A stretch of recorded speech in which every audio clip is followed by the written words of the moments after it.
Hello students, welcome to Momentum class Rohtak. और बेटा आज हम chapter number 3 class 10th pair of linear equation in two variable पढ़ रहे हैं।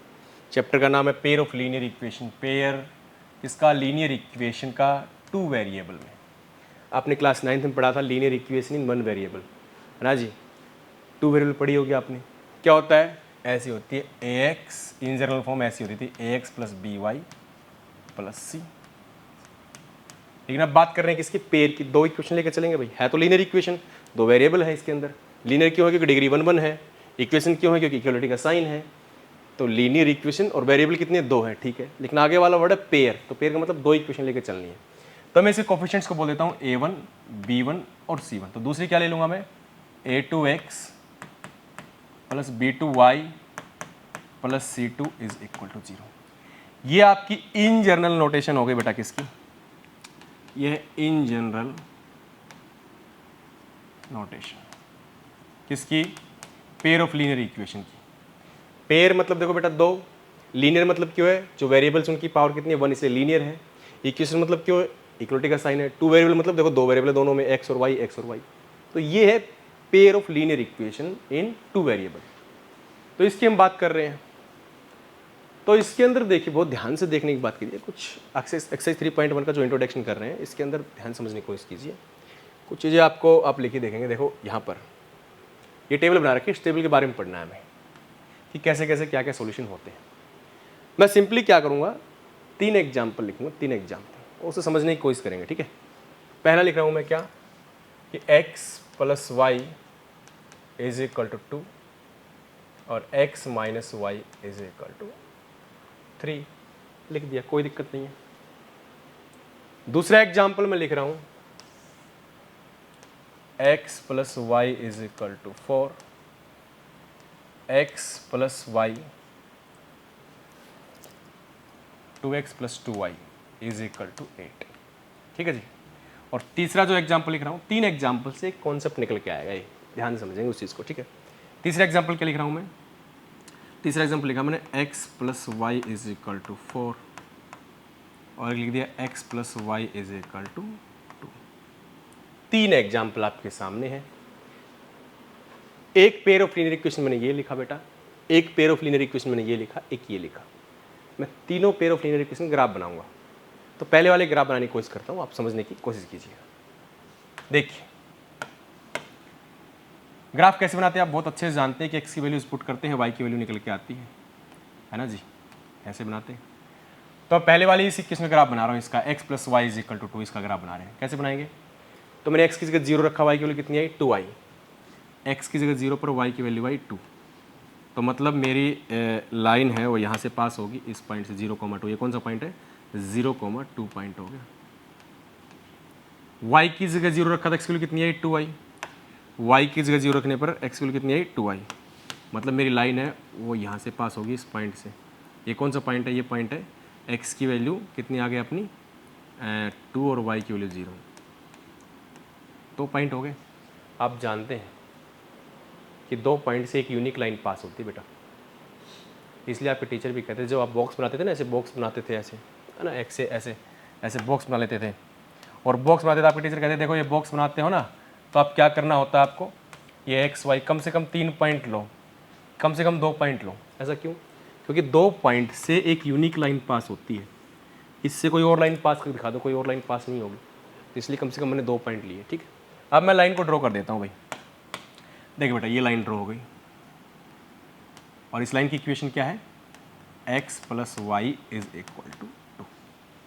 बात समझ में आई आपको। ऐसे मैं दूसरी वाली लाइन की इक्वेशन बना रहा हूँ। 3 किस लिए, मैं तीनों ग्राफ बनाऊँ, उससे कुछ ऑब्जर्वेशन निकल के आएगी, वो जो हमें याद करनी है।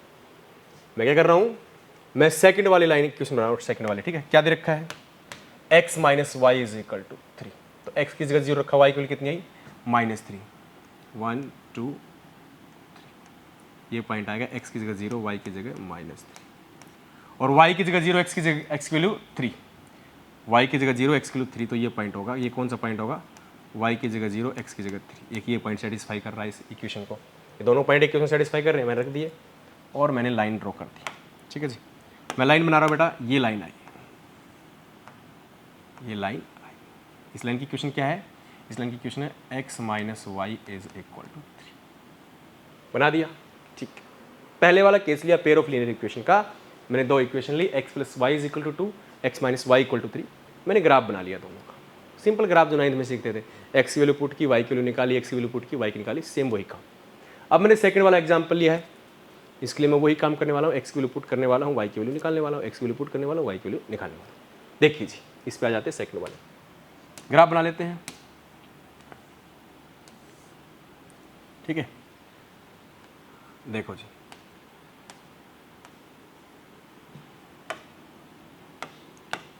x पहले वाले किसका ग्राफ बनाता हूँ इसका, तो x की जगह मैंने क्या रखा, x की जगह मैंने रखा 0, तो y की वैल्यू कितनी है 4, ठीक है। ये कौन सा पॉइंट है, x की जगह 0, y की जगह 4, और y की जगह 0 रखा तो x की वैल्यू कितनी है 4, तो x की वैल्यू 4 आई। तो ये कौन सा पॉइंट है, x की वैल्यू 4, y की वैल्यू 0। तो इन दोनों से पास होने वाली मैंने लाइन बना दी, ये लाइन बनी, ठीक है। लाइन का नाम क्या है, x plus y is equal to 4। अब इसके बाद दूसरी वाली लाइन बनाते हैं, कौन सी, ये वाली, 2x plus 2y equal to 8, ये बनाते हैं। ये कैसे बनाएंगे बेटा, सेम वही, इसके अंदर अब मैं x की जगह 0 रखूँगा तो y की वैल्यू कितनी आएगी, देखेंगे 4 आएगी, x की जगह 0 पर y की वैल्यू 4, तो ये वाला पॉइंट होगा। और y की जगह 0 रखने पर x की वैल्यू कितनी आ रही है, इसमें 4 आ रही है, तो ये मतलब ये लाइन भी सेम ऐसे ही ना, मैं इसको डॉट डॉट से बना रहा हूँ ऐसे, ये लाइन भी ऐसे बिल्कुल इसके ऊपर, बिल्कुल इसके ऊपर डिक्टो, बिल्कुल इसके ऊपर चिपकी हुई है लाइन दूसरी वाली, ठीक है। ये कौन सी लाइन है, ये वाली है 2x plus 2y is equal to 8। बात समझ में आई। अब बनाता हूँ थर्ड वाली, तीसरी वाली लाइन। तीसरी वाली लाइन का ग्राफ बनाते हैं, देखिए जी, सेम वो स्टोरी, तीसरी वाली लाइन का ग्राफ बना लेते हैं। तो तीसरा जो एग्जाम्पल लिया उसका ग्राफ बनाते हैं, सेम वो स्टोरी बेटा, सेम, ठीक है जी। पहले वाली ग्राफ बनाते हैं, x की जगह 0 पुट करेंगे तो y की वैल्यू कितनी आएगी, 4 आएगी, x की जगह 0 रखने पर y की वैल्यू 4, और y की जगह 0 रखने पर x की वैल्यू 4,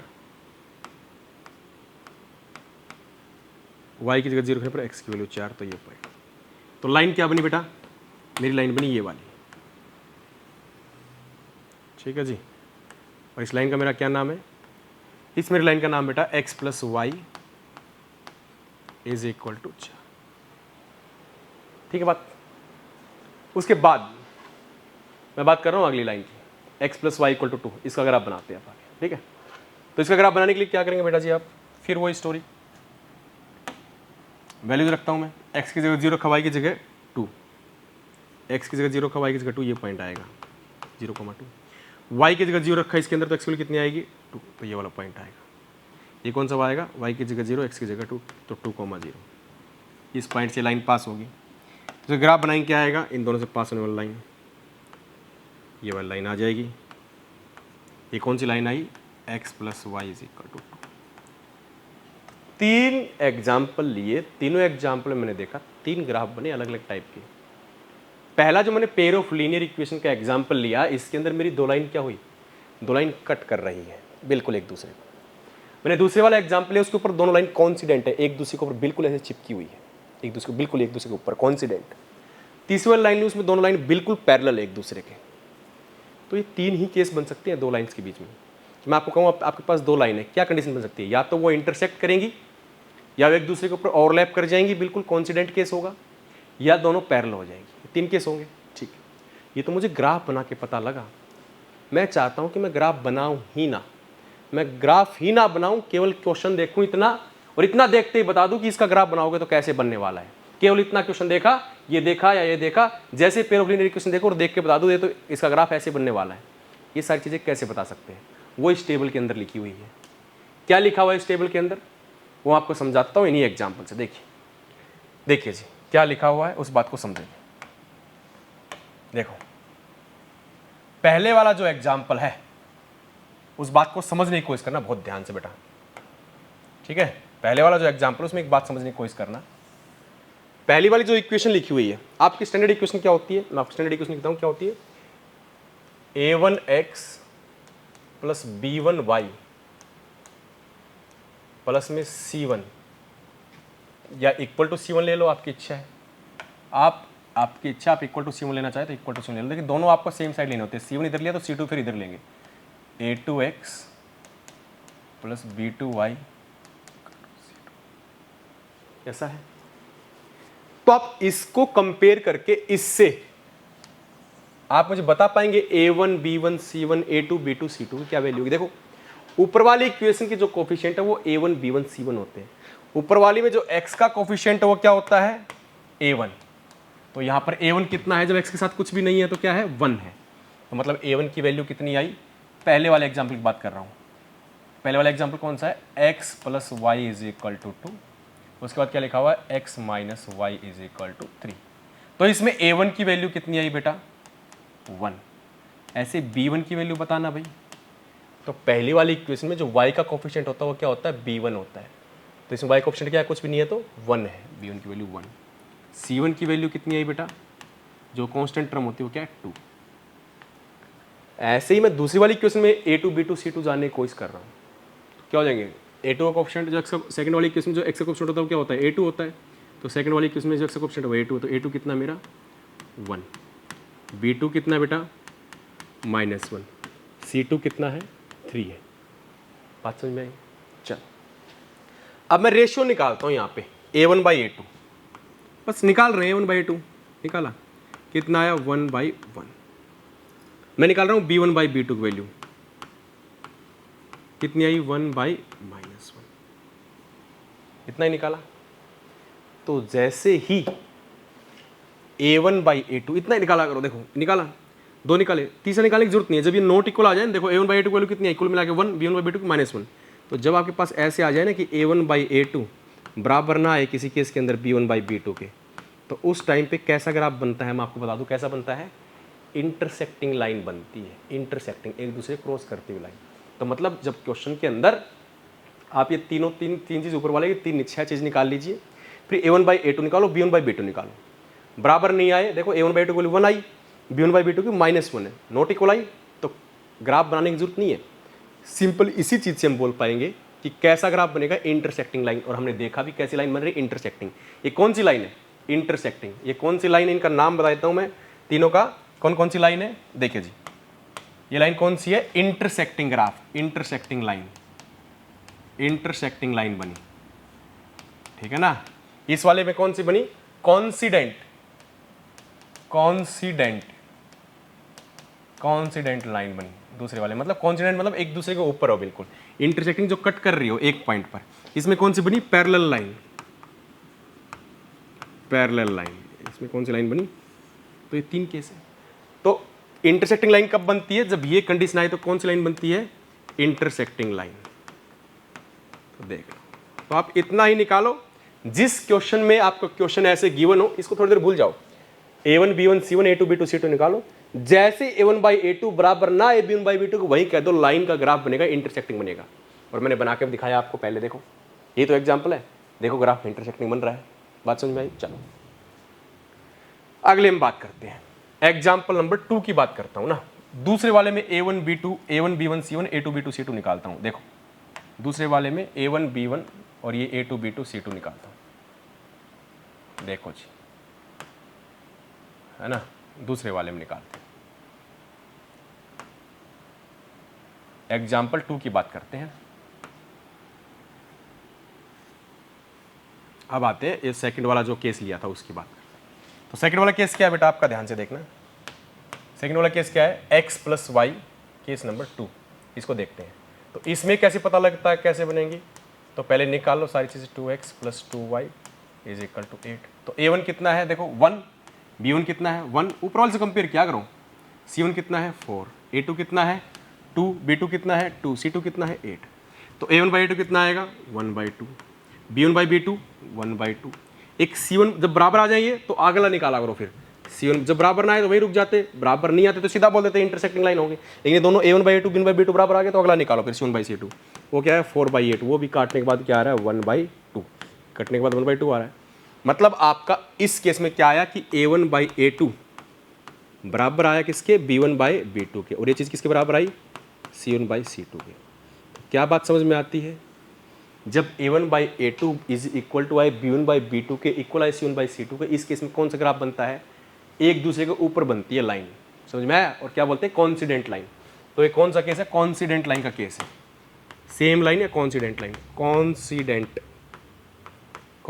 लाइन, बात समझ में आई? तो ये कंडीशन हो गई कॉन्सिडेंट की। तो जब आपको एक क्वेश्चन गिवन था तो आपको एक ग्राफ बनाने की जरूरत नहीं थी, आप केवल कोफिशिएंट्स के रेशियो निकालते, A1 B1 C1 A2 B2 C2, तो ये रेशियो निकाल के देखते A1/A2 B1/B2 C1/C2, तीनों सेम आए, तीनों की वैल्यू बराबर आती है, तो कौन सी लाइन होती है? कॉन्सिडेंट। ये याद कर लेना आप। तो ग्राफ बनाने की जरूरत नहीं है, जब क्वेश्चन आपके सामने है A1 B1 C1 निकालो, A2 B2 C2 निकालो, फिर रेशियो निकालो, देखो A1/A2 B1/B2 C1/C2, तीनों यदि बराबर आ जाए तो कैसा ग्राफ बनेगा? कॉन्सिडेंट, मतलब एक दूसरे के ऊपर लाइन बनेगी। और देखो हमने बना के देखा था, बिल्कुल एक दूसरे के ऊपर बन रही है, सही बात है। अब आ जाता हूँ थर्ड वाले में, पैरेलल में क्या कंडीशन होती है वो निकाल के देखते हैं। थर्ड वाले एग्जाम्पल में आ जाते हैं। थर्ड वाले एग्जाम्पल में देखिए, अब थर्ड वाला की बात करते हैं। देखो बेटा, देखो बेटा जी, थर्ड वाले की बात करते हैं।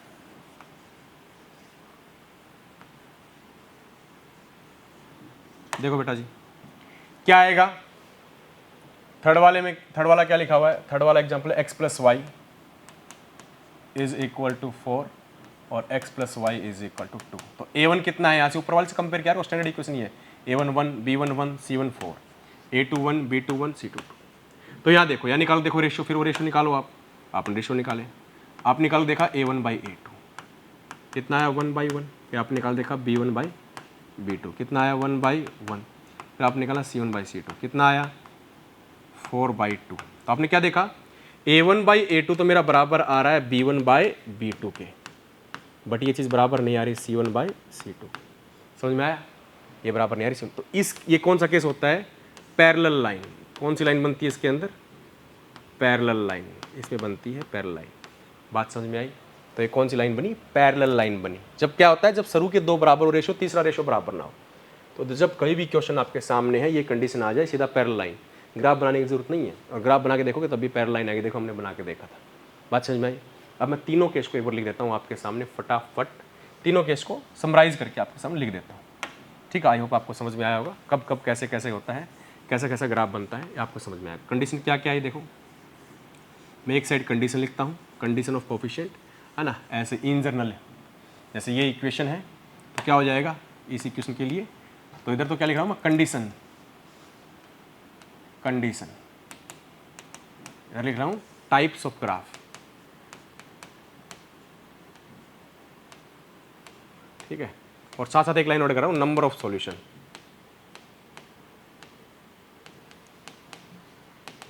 तो देखो बेटा, कंडीशन क्या है कि जब आपके सामने ऐसा हो कि a1/a2 की वैल्यू बराबर ना आए b1/b2 के, ऐसे स्टैंडर्ड इक्वेशन आपके पास गिवन हो और उसमें क्या हो रहा हो, ये नोट है, इस नोट को लिख लेना बहुत अच्छे से, ये नोट है, a1/a2 बराबर ना हो b1/b2 के, तो किस टाइप का ग्राफ बनता है बेटा? ग्राफ बनता है आपका कौन से वाला? आपका ग्राफ बनता है इंटरसेक्टिंग लाइन। कैसी लाइन बनती है? इंटरसेक्टिंग। हमने देखा पहले वाले केस में ऐसा ही आया था, इंटरसेक्टिंग लाइन्स बनती है। दूसरा पॉइंट, जब a1/a2 आपका बराबर हो b1/b2 के और वो बराबर हो c1/c2 के, तो कैसा ग्राफ बनता है? आपने देखा कौन सी लाइन आई थी? कॉन्सिडेंट। कॉन्सिडेंट मतलब बिल्कुल एक दूसरे के ऊपर, कॉन्सिडेंट लाइन। तीसरी कंडीशन क्या थी बेटा? कि आपका a1/a2 तो बराबर हो b1/b2 के, बट थर्ड वाला केस बराबर ना हो। इसमें कौन सी होती थी? Parallel line. कैसी लाइन बनती थी थर्ड वाले केस में? Parallel line. अब साथ साथ एक चीज़ और डिस्कस कर लेते हैं कि नंबर ऑफ सॉल्यूशन की बात कर लेते हैं। नंबर ऑफ सॉल्यूशन कितने होंगे भाई? सॉल्यूशन किसे कहा जाता है? हमने 9th क्लास में पढ़ा था, जो क्या हो सॉल्यूशन उसको कहते हैं जो उस लाइन पर लाई करे। भाई जो सॉल्यूशन होते हैं वो क्या होता है? उस लाइन पर लाई करते हैं। आप जानते हैं इस बात को। सॉल्यूशन क्या होता है? उस लाइन के ऊपर लाई करते हैं। भाई कोई भी लाइन है उसकी सॉल्यूशन उस लाइन पर लाई करेंगे। तो मैं कहता हूँ इस लाइन के सॉल्यूशन इसके ऊपर लाई कर रहे हैं, बहुत सारे जितने भी सॉल्यूशन इसके ऊपर लाई कर रहे हैं, और इस लाइन के सॉल्यूशन क्या है? इसके ऊपर लाई कर रहे हैं। मैं कहता हूँ दोनों का सॉल्यूशन कौन सा होगा? तो दोनों पर लाई करेगा तो एक पॉइंट होगा। तो जब लाइन कट करती है तो एक पॉइंट आंसर निकल के आता है, जो ऐसा एक पॉइंट निकल के आएगा एक्स और वाई की वैल्यू जो दोनों इक्वेशन को सेटिस्फाई करेगा। तो एक ही सॉल्यूशन निकलता है, यूनिक सॉल्यूशन। जब लाइन इंटरसेक्टिंग होती है तो क्या सॉल्यूशन होता है? Unique solution. तो जब लाइन क्या होती है? इंटरसेक्टिंग होती है तो क्या सॉल्यूशन आता है? यूनिक। यूनिक मतलब एक ही आंसर आता है, यूनिक सॉल्यूशन। बात समझ में आया? इसमें भाई तो इन दोनों लाइन में बताओ, ये दूसरा केस था, ये था कॉन्सिडेंट लाइन वाला। तो बताओ ऐसे कितने पॉइंट है जो दोनों लाइन अप्लाई कर रहे हैं? बहुत सारे, दुनिया भर के पॉइंट है, दोनों लाइन अप्लाई कर रहे हैं, इनफाइनाइट पॉइंट। तो इस केस में क्या आता है, इनफाइनाइट सॉल्यूशन, इनफाइनाइट सॉल्यूशन, अनगिनत सॉल्यूशन, बहुत सारे सॉल्यूशंस होंगे। तीसरा पैरेलल लाइन, तो ऐसा कौन सा पॉइंट है जो दोनों लाइनों पर लाई कर रहा हो, ऐसा तो कोई भी पॉइंट नहीं है। इस पर जो लाई कर रहे हो, इस पर नहीं लाई कर रहे, इसके पर, मतलब ऐसा कोई पॉइंट नहीं, दोनों पॉइंट दोनों लाइनों पर लाई कर, ऐसा कोई पॉइंट है ही नहीं। तो इसमें क्या होगा, पैरेलल लाइन के केस में क्या होता है, नो सॉल्यूशन, कोई भी एक्स और वाई की वैल्यू नहीं निकल के आती है, आंसर नो सॉल्यूशन। तो आपने एक चीज देखी, क्या देखी बेटा, कि केवल और केवल दो ही केस में आंसर निकल के आया। कौन से केस में, इंटरसेक्टिंग लाइन के केस में, कोइंसिडेंट में। तो मतलब इंटरसेक्टिंग में कितना, एक solution, unique solution, unique solution मतलब एक आंसर, केवल और केवल एक ही आंसर निकल के आएगा, मतलब एक वैल्यू ही निकल के आएगी, एक्स की एक और वाई की एक वैल्यू। तो इंटरसेक्टिंग लाइन में एक के आंसर निकल के आया, और कोइंसिडेंट में दुनिया भर के निकल के आए, और पैरेलल लाइन में कोई भी सॉल्यूशन नहीं निकल के आया। तो एक बात और समझ में आई क्या, कि पेयर ऑफ लीनियर इक्वेशन में या तो एक आंसर होता है, या फिर आंसर होंगे तो दुनिया भर के होंगे। कभी भी ऐसा नहीं होगा कि ये इंपॉर्टेंट पॉइंट है, ये पेयर ऑफ लीनियर इक्वेशन में कभी भी ऐसा नहीं होगा कि दो आंसर आए या तीन आए ना, या तो एक आएगा या फिर दुनिया भर के आएंगे, सीधी सी बात है। तो आपसे कह दे कि there is a possible the pair of linear equation have only two solution, no this is not possible. Pair of linear equation have either one solution और इनफाइनाइट सॉल्यूशन। अगर सॉल्यूशन होगा, if solution is possible, then या तो one solution या फिर infinite solution. ऐसा कभी नहीं होगा कि पेयर ऑफ लीनियर इक्वेशन के दुनिया भर के मतलब दो सॉल्यूशन आए या तीन आए, एग्जैक्टली दो या तीन नहीं होंगे, या तो एक या दुनिया भर के सॉल्यूशन मिलेंगे फिर, ठीक है। अच्छा, एक पहला पॉइंट तो ये समझ में आया। और तीसरा क्या था, अगर सॉल्यूशन नहीं होंगे तो फिर या तो सॉल्यूशन होंगे तो दो ही टाइप के होंगे, या फिर सॉल्यूशन नहीं होंगे, ठीक है। तो सॉल्यूशन को होना, उसको एक वर्ड यूज कर लेता है कई बार, कंसिस्टेंट। कंसिस्ट वर्ड का मतलब क्या है, कंसिस्ट मतलब आंसर का आना। तो किस किस केस में आंसर आया, इन दोनों में। तो इन दोनों को और क्या कहा जाता है, इन दोनों को क्या बोलते हैं, और इसके बाद इन दोनों को ये और बोलते हैं कंसिस्टेंट सॉल्यूशन। इन दोनों को कौन सा केस होता है, इन दोनों का कंसिस्टेंट सॉल्यूशन। कंसिस्टेंट सॉल्यूशन, आपसे कोई पूछे कि बताओ सॉल्यूशन कंसिस्टेंट आएगा कि नहीं आएगा, तो आप ये निकाल देखो, या तो ये कंडीशन हो जाए या ये कंडीशन होल्ड कर जाए, इन दोनों में से कोई भी एक कंडीशन होल्ड कर जाए, कह दो कंसिस्टेंट सॉल्यूशन है, मतलब आंसर आएगा। फिर पूछे बताओ एक आएगा दुनिया भर के आएंगे, तो फिर देख लो कौन सी वाली है, ये वाली है, ये वाली, ये वाली यार एक कंडीशन सेटिस्फाई कर रही है तो एक सॉल्यूशन आएगा, ये वाली करे दुनिया भर की आ रही है। इनकंसिस्ट कब होता है, इनकंसिस्ट मतलब आंसर का नहीं आना, कौन से में नहीं आएगा, थर्ड वाले केस में, तो ये होता है नो सॉल्यूशन। और इसका क्या नाम यूज कर देता है, इसका inconsistent solution, inconsistent solution, inconsistent solution. बात समझ आई, थर्ड वाला केस। तो ये आपकी कुल मिला के चैप्टर 1 की स्टोरी है। एक एग्जाम्पल लेके मैं आपको करवा देता हूँ फटाफट, ठीक है। एक बार ये फिर से सारी चीज़ रिवाइज करा देता हूँ। यही आपका लिखा हुआ, देखो बेटा, यही सारी स्टोरी आपकी यहीं लिखी हुई है, देखो देखो ये वाला देखो, है ना, इसको मैं देखता हूँ, देखो तो ये वाला लिखा हुआ ना आपका, ये वाला पॉइंट देखो आप, मैं इसको रफ कर देता हूँ एक बार, ठीक है। देखो तो ये यही स्टोरी आपकी लिखी हुई है बेटा, ये वाली चीज है,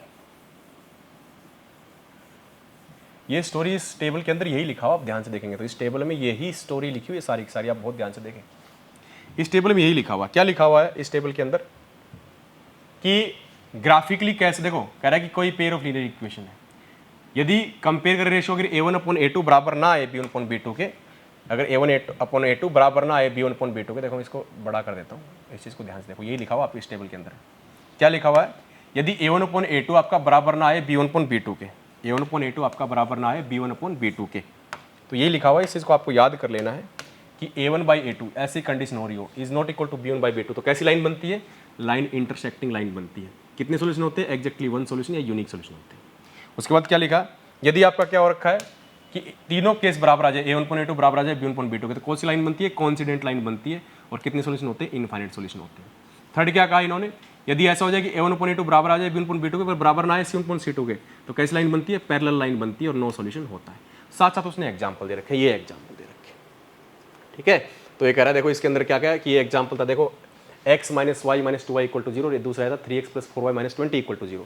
तो आपसे पूछेगा बताओ कि भाई किस टाइप का ग्राफ बनेगा, तो आप फटाफट क्या करोगे, A1/A2 निकाला, B1/B2, C1/C2, तो आपने देखा A1/A2 और B1/B2 आपका बराबर नहीं है इस केस में, तो कैसे लाइन बनेगी, लाइन इंटरसेक्टिंग बनेगी, और आंसर कितने होंगे, एग्जैक्टली एक आंसर होंगे। ग्राफ बनाने की जरूरत नहीं है, बिल्कुल रेशियो देख के ही बता पा रहे हैं, ठीक है। ग्राफ बना के तो बता ही दोगे, लाइन कट कर रही है तो कट कर रही है, लेकिन वो काम ना करे तो डायरेक्ट रेशियो देख के कैसे बताएं। दूसरा एग्जाम्पल ये इसने ये वाला, तो इसमें देखो A1/2 कितना आया 2/4, B1/2 3/6, C1/C2 -9/-80 आया ना, ये आया A1/C तीनों बराबर आए रेशियो, क्या है 1/2 1/2 1/2 है सोल्व करने के बाद। तो मतलब लाइन कैसी बनेगी, कॉन्सिडेंट बनेगी, कितने आंसर होंगे, इनफाइनाइट आंसर होंगे। तीसरा क्या है इसमें A1/2 1/2, B1/2 2/4, C1/C2 -4/-12, तो काट पेटी कितना रहा है 1/2 1/2 और ये आ रहा है 1/3। तो ये दोनों वाले स्टार्टिंग वाले दो तो बराबर है, थर्ड वाला बराबर नहीं है, तो कौन सी लाइन बनेगी, पैरेलल लाइन बनेगी, और आंसर क्या होंगे, नो सॉल्यूशन होंगे। ठीक है, तो ये आपके जैसे एग्जाम्पल थे इसके। तो ये था आपका एक्सरसाइज 3.1 का इंट्रोडक्शन। इसके बाद हम क्वेश्चंस करेंगे नेक्स्ट लेक्चर के अंदर एक्सरसाइज 3.1 के। Okay, thank you so much. अगर आपको अच्छा लगा है तो वीडियो को लाइक करें, दोस्तों में शेयर करें। Thank you so much.